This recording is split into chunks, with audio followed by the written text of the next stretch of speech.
Hi everyone, Scribbler Johnny checking in. Today we're going to begin my story called Shreckland, a satirical horror romance. And I had a real struggle writing this one. I've found that the two most difficult things to write are humor and horror because nobody thinks the same things are funny exactly, and nobody thinks the same things are scary exactly. There's no unifying thing that everyone will laugh at or everyone will be scared by.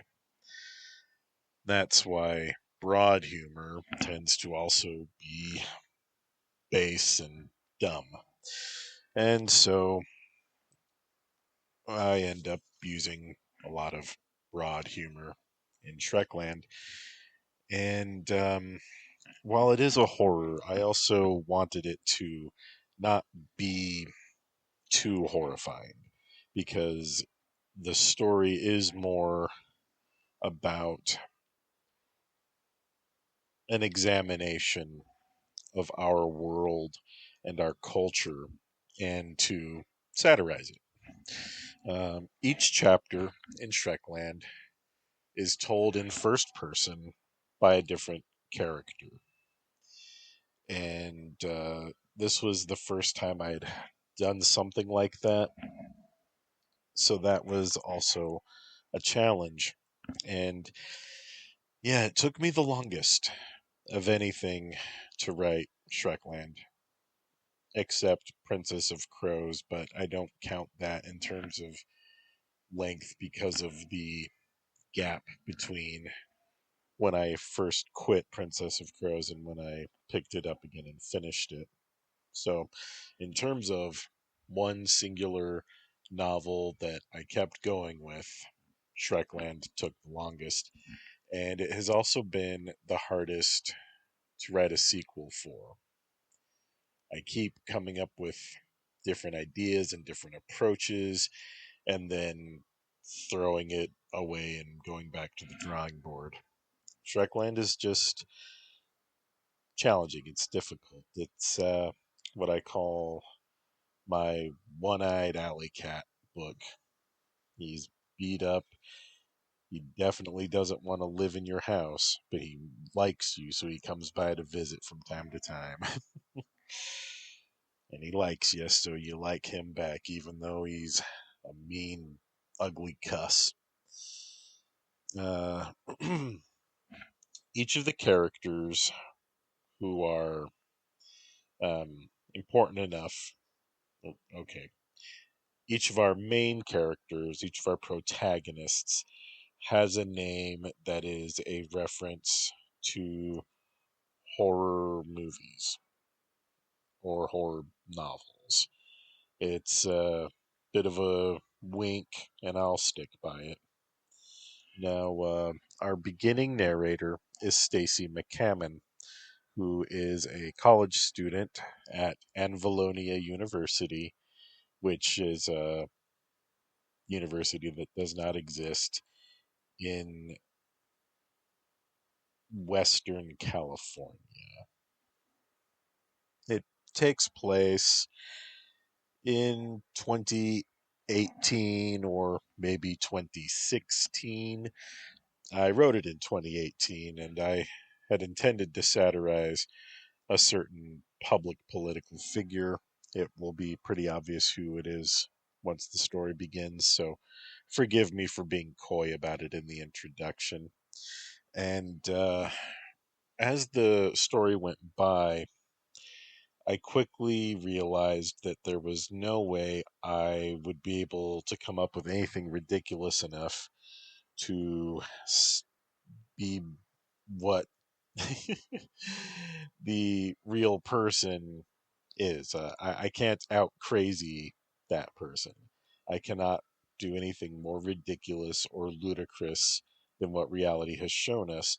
So I did a bit of a shift of gears so that the character satirizing the public figure has a bit of depth to them and is more humanized. And so that is that. And also, I want to take the moment to give a shout out to Roger Barr, who is a fun comedian and video game designer and all around really cool, fun guy. Roger Barr appears as himself in Shreckland with my permission and or with his permission. He gave me permission to portray him, and we will go ahead and proceed. Shreckland, written in 2018 by Scribbler Johnny, read by the author. I want to tell you a scary story. Here goes. President Yulia Trainwreck Shreck. 65 years old, a plastic surgeon's nightmare. Hair bleached and dyed so many times as to have become a non-color. Skin colored orange number 43. Former reality TV personality, born to privilege, real estate and entertainment tycoon, attention whore, so synonymous with unethical business practices that things are described as Shreckian. And she got nominated for a presidential build. No one could believe their eyes. Her debate style was best described as schoolyard. She didn't stoop to childish insults. She began with them before even stating her position. It horrified all of us, me and all my friends in the Anvilonia University Horror Film Society. Go Goldbrickers! So, are you scared yet? My name's Stacie McCammon. Senior year, bachelor's in film production with a minor in psychology. I want to make movies that mess with your head or make you think. I've got blonde hair and green eyes. I'm average height, I guess. But in the crew I run with, I feel short. I'm a bit fat, but I'm really flexible and I've got some muscle. I have two older brothers who wrestle, so I can handle myself in a scrap. I'm Clum President by seniority default. My vice pres is Carl Monteleone. He's tall and whippet thin. He's got black hair and brown eyes. He's going for veterinary medicine. Yeah, a horror movie nerd wants to be a vet. Hide your dogs! Just kidding. Carl's good people. So anyway, I'm looking at the Daily Thinker. Yeah, really. And I see who the other party chose to stop Shreck. Our one hope. And it's Newton Carville, I Promise I'm Human himself. The guy was such a stiff that I personally thought he was an alien. Smith, John from that Mad TV bit in the early 2000s had more personality and was a more believable human. Carville even wore a bow tie. He tried wearing a fez, too, trying to be hip with the Doctor Who crowd, but that was dated even then. Carl called Carville the Replicon candidate. A candidate with no personality and negotiable morals versus an amoral walking id. America is doomed. But nobody believed me when I said that. They said sure, Newton Carville was a stiff, but anyone was better than Shreck. And still others said, well, yeah, Shreck's nuts, but check out the rack on Shreck. Her famous 38 G's, worth every penny she had claimed. Her two ex-husbands agreed. Her current husband, New York ballet dancer André Shreck, yes, he took her name, also agreed, and then insisted that he wasn't a trophy husband, or chosen because he's shorter than his egotistical wife. The most horrifying nail in the coffin during the race was a professionally produced adult movie starring Yulia Shreck and an actor who didn't look much like Carville, but he put flour in his hair and spoke haltingly. She was unable to make him rise to the occasion, so to speak, and used it as an attack on Carville's leadership. Not only did it make money, it killed the race.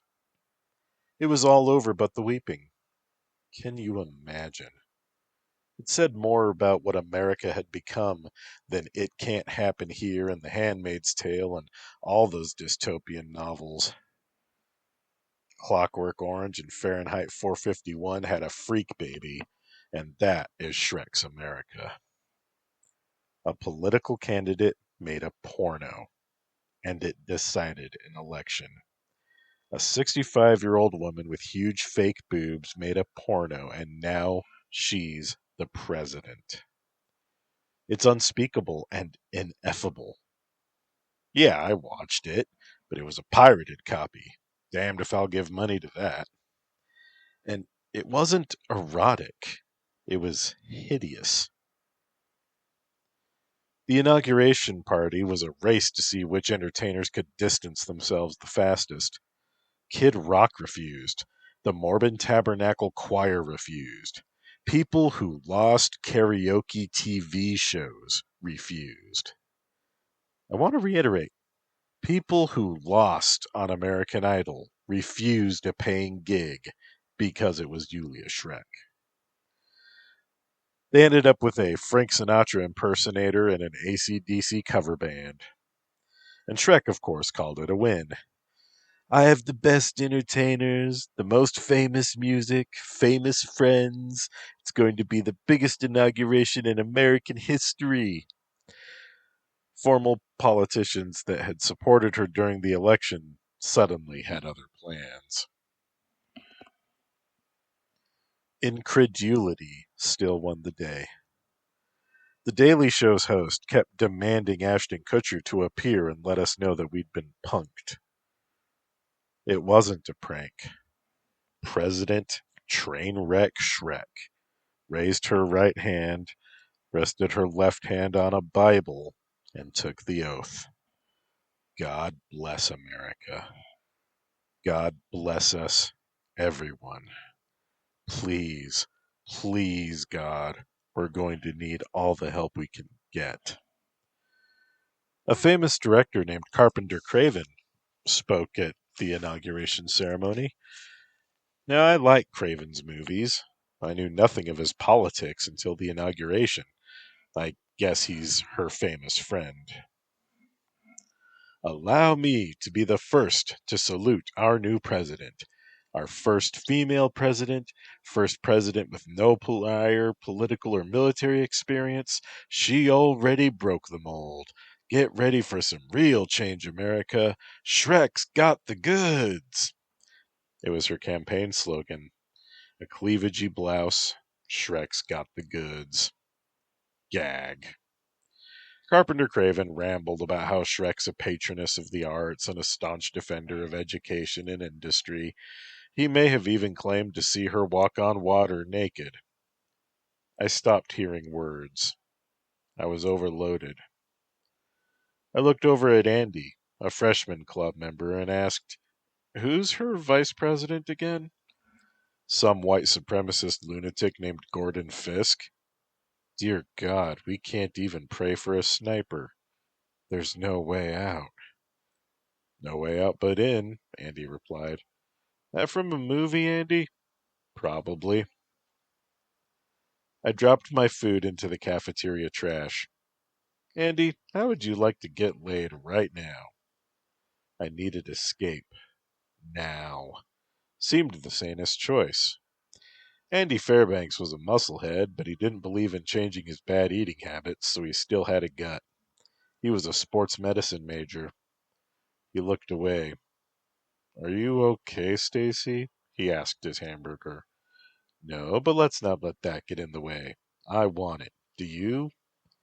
He wrapped his burger and shoved it in a plastic shopping bag from his backpack and stowed it for later. He always had a few plastic bags, just in case. He was very not classy, but he used them. Never a day went by he didn't find a need for one. I've got 2 condoms, he said as he stood up and shouldered his backpack. Attaboy. Let's go. I'll go fast like a guy, I insisted, and I managed to pull him to my dorm room. Becca, my roomie and also a club member, perked up as we entered. Club stuff? She asked. No, we're going to fuck away the horror. The horror, I said. Becca blushed. Care to join? I asked. Becca was cute in an awkward kind of way, slender and freckled.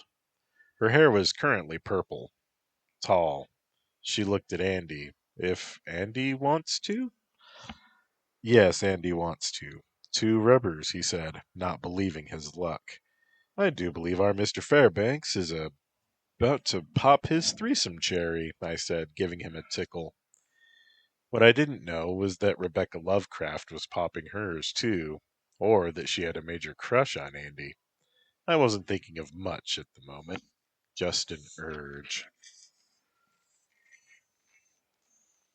An urge for oblivion to all thought. Just a naked animal need for company, pleasure, and a distraction from the existential terror that gripped my higher thought processes. Andy was tanned, but not everywhere. I liked his muscles, but I liked his belly too. It made him more real, if that makes any sense. He had brown hair all over him, but he wasn't a carpet man. He was tall and strong, and as Becca and I undressed him, her shyly following my lead, I remembered that we hadn't shut the door. So after Andy pulled my shirt over my head, I hurriedly shut it. Our door opens to the hallway outward, so I heard a call of, "Nice tits, McCammon," before the door shut. I stopped to look down at my 38C bra and my pale boobs inside the black lace. I guess they're nice enough. I locked the door and turned to see Andy was already kissing Becca. Her mint green bra looked really good against her slender frame. Her freckles were all over her, in clumps and trails. You've seen the type before. I took the time to drop my pants and kissed Andy on his beefy arm. He gave Becca another kiss, with tongue this time, and then he turned to me. "Give me some sugar, baby," he said in a decent Bruce Campbell impression. Maybe I was biased because he was naked. I don't care. It made me grin. I gave him some sugar.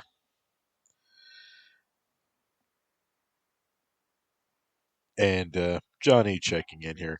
I'm going to go ahead and just skim over the sex scene here. Reading word for word in Acid Burn has just made me feel really uncomfortable and weird about myself. And yeah, sorry about that. If you were hoping for the steam, yeah. Suffice it to say that Andy, Becca, and Stacie are very sexually compatible with each other, and they have some teasing, playful dialogue with each other, and everyone has a very satisfying encounter. And Stacie makes a commentary about how she does not consider herself bisexual, but she's open to having group sexual encounters with a woman, as she has been a +1 for her hotter friends in the past and had no complaints about it.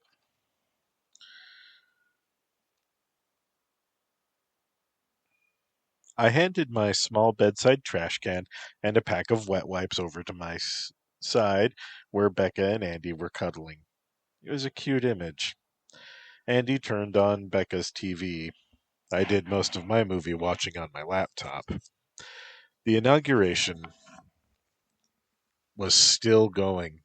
The AC/DC cover band had just finished singing, "But she's got the biggest balls of them all." Following that, a very greasy looking televangelist who was more hair than woman gave a benediction. During the prayer, she managed to advertise her new book, Shrek's Book, and a fried chicken restaurant. The pastor was thoughtful enough to pray for the president to have good advisors. Amen to that. Becca tapped me and handed me a bottled water, which I drank from. I also took the time to wipe myself clean. Now don't go catching feelings on me, Andrew. We're still friends. Just good friends, I said with a smile. He nodded. Whatever you say, Stace. It's not Andrew, by the way. I tried thinking of what other names were Andy. Anthony? No, Androcles. What? I suppressed a giggle. Androcles? I'm not even Greek. Your guess is as good as mine. That's why I go by Andy. Becca laughed. Oh, get a load of Shrek. The president was dancing a bump and grind with her husband to a somehow dirty version of Hail to the Chief. Andy, cock, now! I shouted and pushed him back down and pulled his boxers off. I paused after grabbing hold of him. I mean, please. Yes, you may, he said.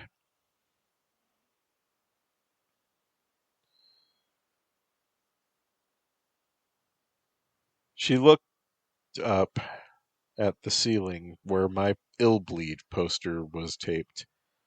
Illbleed? Becca asked. It's a Sega Dreamcast game. Odd, but good. About a killer theme park. Oh, Andy said. Like Abusement Park. Got me on that one, Rex. Oh, it's a wretched straight-to-video slasher. Becca laid down and gave Andy one more kiss. You can catch feels all you want with me, big boy, she said. And it was then that I noticed Carpenter Craven was back on, announcing the first horror movie theme park of its size in America, Shreckland. Move the hell over, Disney. There's a new kingdom. You have to wait for the opening. It ain't ready yet, but you're going to love it. Craven out! There proved to be a big record turnout for the inauguration, all right. Most protesters ever. Shrek thrived on hate. It only made her stronger. Her first action was an executive order declaring liability waivers to be ironclad and non actionable. What could she have been planning? Time went by and I focused on my classes, and the horror and the outrage fell to background static. The president's Twitter feed was a daily source of pained laughs, and I went numb. I understood. I wasn't going to wake up and escape. This was America. Shreckland opened in January. The new liability law had sweeping effects. People actually started reading end-user license agreements. They started seeing different law firm ads on TV. More and more personal litigation rather than corporate. And Becky and Andy started dating.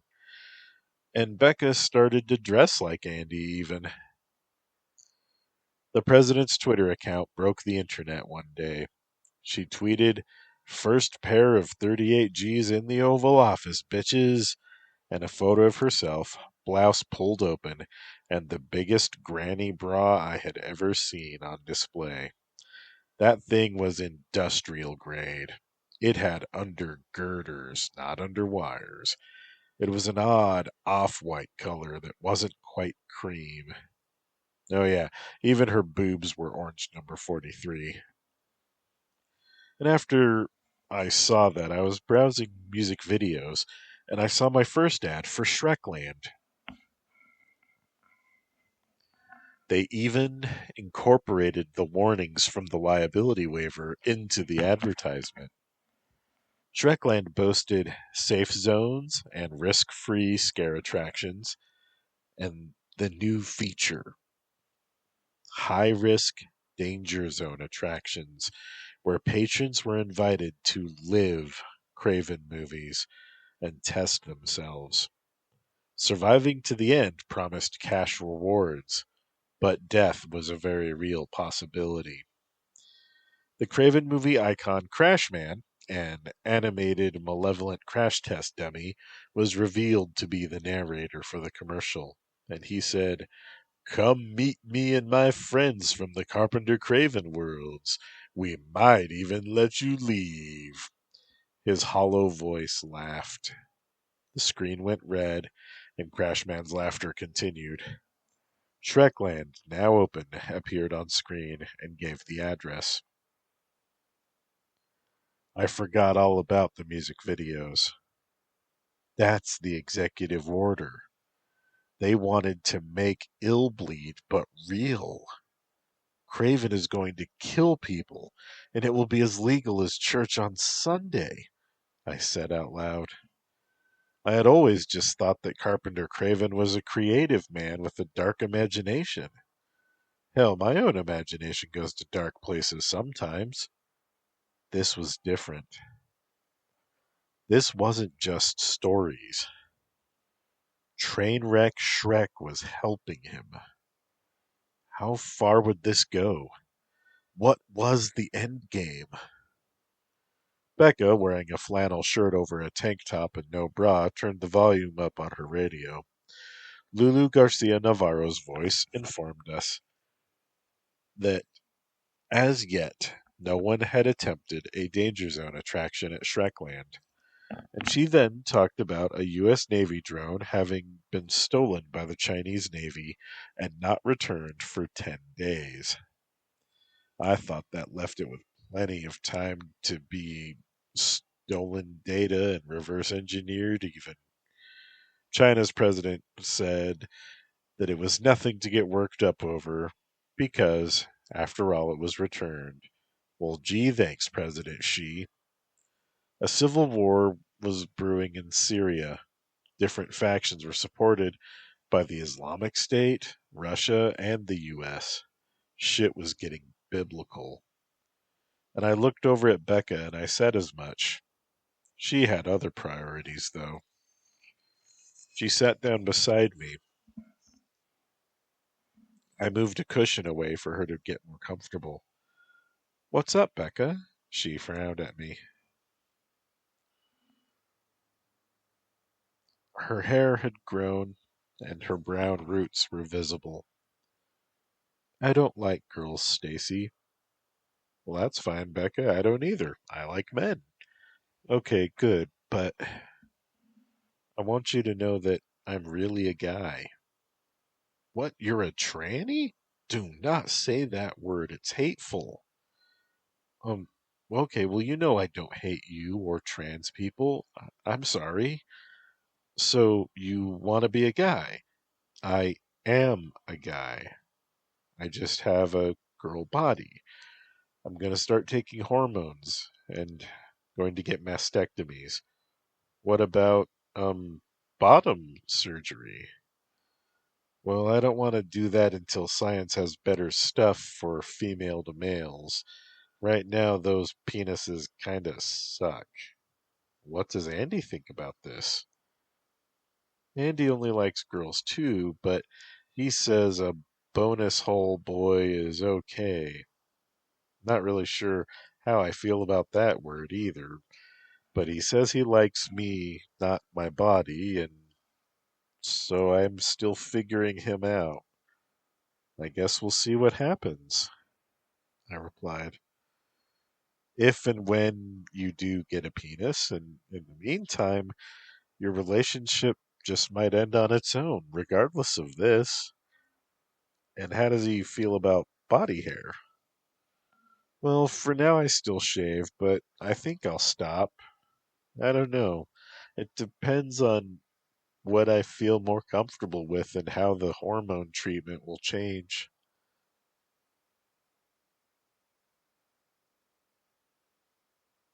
All right, well, whatever you do choose, I'm still your friend, and I've got your back. I appreciate that, Stace, he said, and then I studied my watch. Oh, we've got club meeting in 20. Give me a hug, and then let's hurry to get ready. I opened my arms, and he hugged me. Remember to put on a bra, bro, I added as I got dressed. We hurried to the basement of the film studies building, dodging various wheelie dorks on hoverboards and segways and other wheelie dork apparatus. We barely made it 5 minutes before the start of the meeting. The Prez has to do such things, okay? Carl was already setting up the projector and a DVD player. Carl, my man! I high fived him. I dropped my satchel on a table and I fished out today's movie, which was a good print of Nosferatu with an industrial goth soundtrack. We would discuss how the musical score affected audience reactions and experiences. The other club members slipped in. Andy held the door open for Will and Kumiko. Kumiko was wearing an emerald green wig and cat eye contacts. Will is shorter than me, and he's slender and very athletic. He's blonde and blue eyed. Will's last name is Craven, but he's not related to Carpenter, he says. He's a freshman. His major is yet undeclared. Kumiko Maeda is short and very slender. She's a full-blooded fourth-generation Japanese American and speaks no Japanese. This embarrasses her. Okumi fully believes in ghosts and psychics, tarot, all that. Every club has one, not just horror movie clubs. Kumiko's a sociology major. I don't know why. Not really my business, I guess. Andy, took one last look down the hall and closed the door. That's all of 'em, Andy, I said. Has everyone seen the Shreckland ad? Carl asked. Only Will hadn't. He's more of a gamer than a movie nerd, but he likes whatever Kumiko likes. And I wonder if she knows he's got a crush on her. He watched the ad on Kumi's phone. She helpfully held it up for him. Then I dimmed the lights, and Crashman's voice laughed from Kumiko's phone. Wow, Will said. Gnarly. Yeah, I said. Oh, God, think of it. Idiots are going to live stream that shit. They'll be so busy mugging they'll forget that the danger is real, Carl hissed. I thought about it, but then I clapped. Our time in this room is limited, as is our use of the projector. Carl, begin playing, please. I had to restore order. It was the only way I knew how, which is distraction. I sat down next to Carl and gave his knee a squeeze, trying to help him relax. He gets very high strung when it comes to people hurting themselves, especially through carelessness or negligence. In Nosferatu, the vampire is played by Max Schreck. I wonder if there is a relation. Yeah, I know. In some versions, they call the vampire Dracula. Sometimes they call him Count Orlok or Orloff. But, he's a vampire. It doesn't really matter, and he's basically Dracula anyway. Earlier in the month, we had watched The Cabinet of Dr. Caligari, and we all found our attentions wandering. We're just not wired for silent films, I suppose. Maybe it's a generational thing. After the movie was over, we were all back on track discussing the film's merits and flaws. I imagine that Dracula isn't making a sound during the iconic stair scene, regardless of the soundtrack, I said. Becca nodded at this. Yeah, he's a predator of the night. He can be silent as anything. And then Will perked up. In Castlevania 64, that boy playing the violin is named Malus. Really? I asked. They put him in a video game? Will nodded, eager. Yeah, and there's this vampire gardener named Maria, and Reinhardt tries to save her before she gets turned, see? And it's this emotional scene because she becomes a boss fight. Kumiko looked at Will. Who's Reinhardt? Oh, Reinhardt Schneider. He's the Belmont du jour. You know a lot about Castlevania, I said with a small laugh. Yeah, I emulated all of the old ones. I played 64 as my second video game ever. We met up later at a pizza place to continue our talk on Shreckland. Carl and I returned the projector before we left, of course. The head of film studies has no respect for horror as a genre, but we're working on him, using stuff about the zeitgeist and sociological terms and blah, blah, blah. Kumiko started the discussion when our pizza arrived, and she said, "So obviously Craven boinked Trainwreck at some point, right? He's a bachelor, she's a skank. It stands to reason." Beck imitated Shrek. "Of course I fucked Carpenter. What would you do with him? Look, he's a stud." We laughed and laughed. "You're a little too good at that accent, Becca. Did you spend any time around her parts?" Andy joked. "No," Becca insisted. "I'm not from New England. Uh, my family is just not part of that branch. The New England Lovecrafts are different. My family comes from Ohio." "Ohio? I'm so sorry," I replied. Andy winked at me. And then Andy imitated Dr. Otto von Schnick and said, "Cincinnati is the money capital of southern Ohio." Only I got the reference. Otto and the Gloombeam, Jim Varney, Ernest P. Worrell. Philistines, the lot of you. And I took a big old chomp out of my slice. I'm all class, toots. All class. I mean, it's Ernest. He's a classic of family friendly comedy. Kids today, right? Got no appreciation for their roots. Now, the pizza was pizza. Even mediocre pizza is good, right? And out of respect for our younger club members, Carl, Becca, and I only drank soda. I know it's college, but I've got a hang up, okay? No alcohol to the underage on Stacie's watch. And Will said, "So, Shreckland, why did Craven name the park after her?" "Well, maybe he didn't. Schreck is German for terror or something similar," Carl replied. "You know he named it after her. That executive order made it all possible," I replied. "Maybe," Will said. "Maybe they have fucked." He assumed a thoughtful pose. "Who knows how long they've known each other?"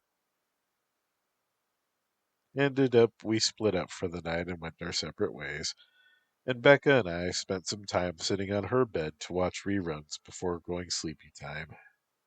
And a different Shreckland commercial came on. This time, Craven himself announced, "So, you want to try to win the prize for a Danger Zone attraction? Be warned, we are deadly serious. There are traps, robotic monsters, and maybe the real things, too. We also have emergency exits and an ER in each attraction in the Danger Zone. There's no need to die from carelessness. We have emergency exits right by the entrances. The danger zones are as serious as a heart attack. Our safe zones are safe fun. We also have entertainers, floor shows, and a delicious Korean barbecue restaurant, Shreckland." Then video footage played showing a couple posing with a performer dressed as zombie Robert Howard Taft for photos, a family eating black colored cotton candy, and a face painter. Fun for the whole family. After the ad, our show resumed. "We have to go, you realize that, right?" Becca asked. "I hate it, but you're right. You, me, Andy, and Carl go as a group?" "I was thinking me and Andy go as a sort of scouting trip to get info and maps, attraction details, etc." His suggestion was prudent, and then it would allow them to have some more alone time.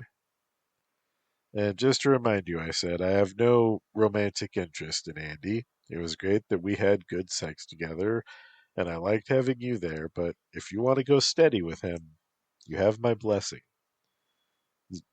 He nodded. "You made it clear, girl. No worries." "All right, well, I'm turning in. Sweet dreams. and I gave him a quick hug and went to bed.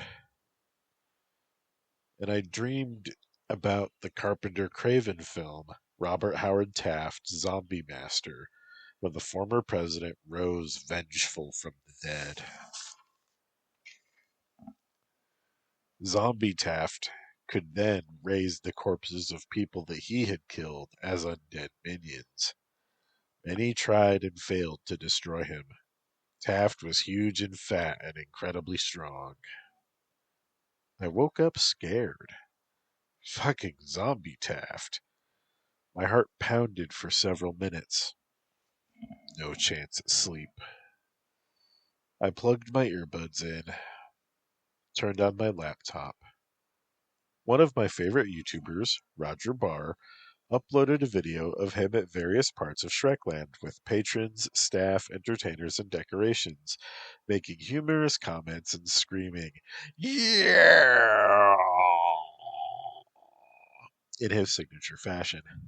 You can't craft a weapon to stop Zombie Taft. Yeah! The entertainer pretending to be Taft then pretended to choke Raj. I had to admit, the safe zones did look like a lot of fun. Craven had great park planners. And next, Raj was standing next to some of Craven's perfect women monsters. Body of a AAA porn star, perfect hair, blank, empty void instead of a face. They were supernatural vengeance against a misogynistic photographer in the movie their name, and Raj said, I have perfectly good times with perfect women. Yeah! I smiled. Raj's enthusiasm was infectious. In related videos, a man had filmed himself going into a danger zone attraction. It was a short video. I clicked it immediately.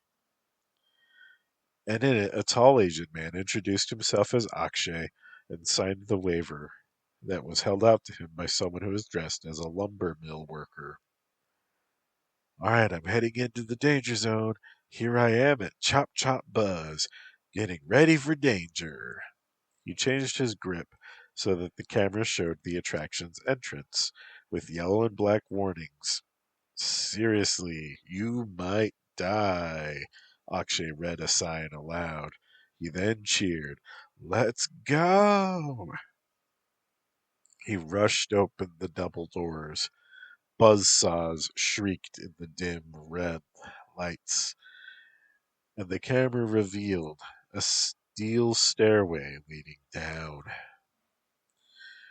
The streamer went down the stairs, breathing heavily, and a lifelike statue of a woodcutter was to his left. He approached it. The tall, broad-shouldered figure was holding a very real-looking axe. A speaker powered up. Welcome to Chop Chop Buzz Danger Zone. If you survive to the end, you will win $25,000. If you do not, you win an all-expense-paid trip away from your miserable life. You will die! The statue then rotated quickly with the axe held outward. Akshay jumped back, screaming. He reached out to touch the, once again, unmoving statue, and then the axe. It's real. It's sharp. Oh my God, I'm stupid. There was an emergency exit to the right. He ran to it and exited back into the sunlight and safety, and turned the camera to his face. I'm stupid. I shouldn't have done that. He then turned off his camera, ending the video. I had to agree. The park really made every effort to dissuade people from going through with the danger zones. I couldn't fault Carpenter Craven, but already I saw comments claiming that they would do it and they would win. The idiots.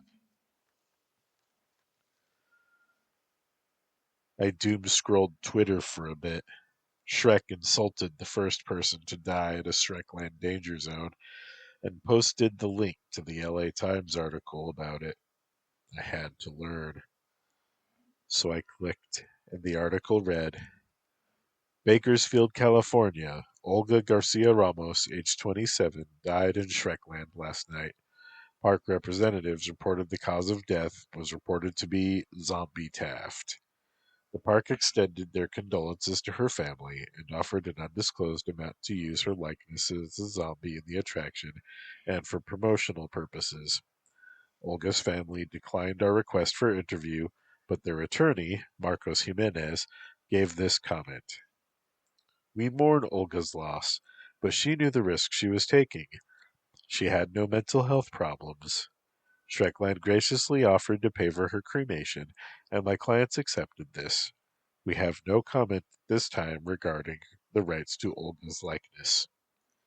A memorial service is scheduled for February 11th. I closed the window.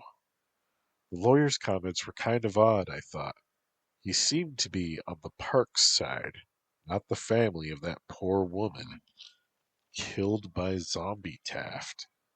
Damn. I couldn't remember how zombie Taft was beaten in the movie, so I looked it up. He was trampled by a bull moose. Of course. There would be no moose to be found at Shreckland, I was sure. Carpenter Craven movies became hot topics for discussion in my Facebook groups. His favorite screenwriter, Sandra Talbot, publicly dissociated herself with the park.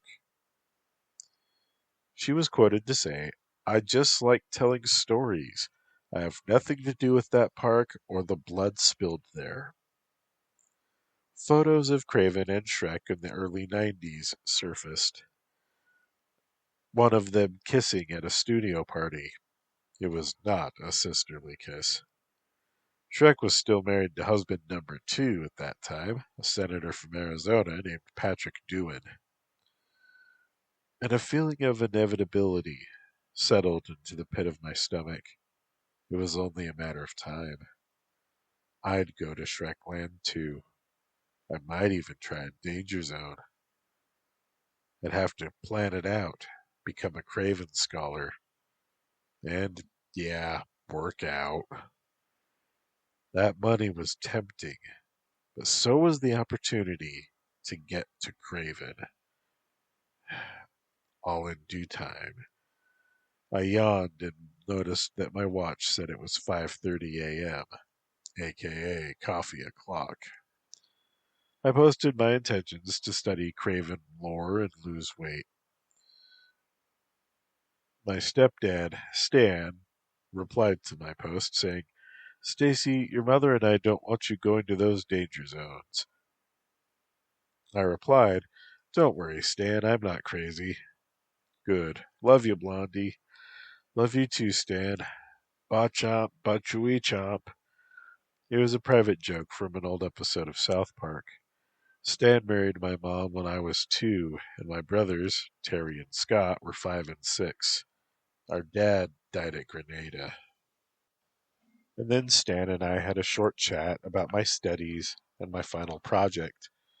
I decided I was going to do my own variation of The Last Man on Earth sat down to eat. There was a knock at the door. And I was spending a lot of time scouting for properly desolate locations in Eastern California. Yeah, I'm serious. There's quite a few around there in the old ghost towns and such. And I needed to set atmosphere to make the film project work.